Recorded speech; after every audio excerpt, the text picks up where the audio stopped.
When high school students in many parts of the world are preoccupied with making university related decisions, students in Israel prepare themselves for something else: a service in the armed forces.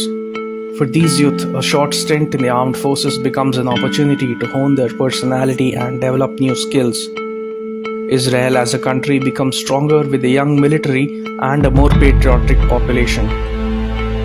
This population eventually shines in whichever field they make their careers, contributing to the country's progress and development.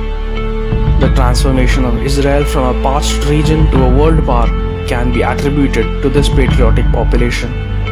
Not just Israel, countries like South Korea, Russia, and Singapore, which have mandatory conscription, have emerged as economic powerhouses with high levels of development. Coming to India, students finishing their school are faced with the million-dollar question: what next? I have absolutely no idea. I don't know. Most of them end up in a rat race of either joining a medical or engineering college. Others settle for an arts degree like BCom, BA, and so on. In college, herd mentality sets in. Many students just want to get a job with a handsome salary or go abroad and settle down. Nothing wrong in that, but sometimes it detaches the individual from his or her motherland. In other cases, with many institutions under the stronghold of leftists, some of the bright minds lose track and radiate wokeness, questioning the idea of India. They raise slogans against the guardians of their own nation. This lack of attachment towards one's nation has serious implications. Their innate potential and talents either remains unexploited or gets exploited by inimical elements.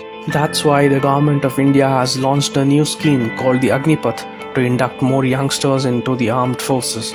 Here's an interesting fact. India is the youngest country in the world, with the average age of Indians being 29. However, the average age of an Indian soldier is 32. The average age of a US soldier is 27. The average age of Russian soldiers is around 20 to 25 years. That of Germany is around 22. Same is the case with China, Israel, and South Korea.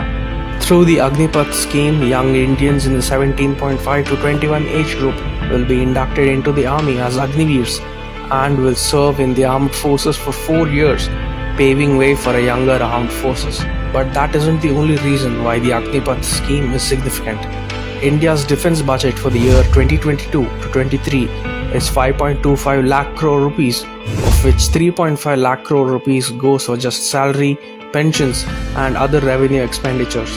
Only 1.52 lakh crore rupees has been allocated for capital expenditure, which will include arms manufacturing, purchases, defense modernization, and so on.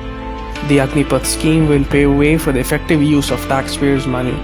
But it's not just that. Warfare today has become more complex. The man-to-man engagement between armies of two hostile countries is much lesser than what it used to be. Today we have long-range artilleries that can hit the enemy country 5,000 kilometers away. The context of war has also changed with cyber warfare, bio-war, and so on.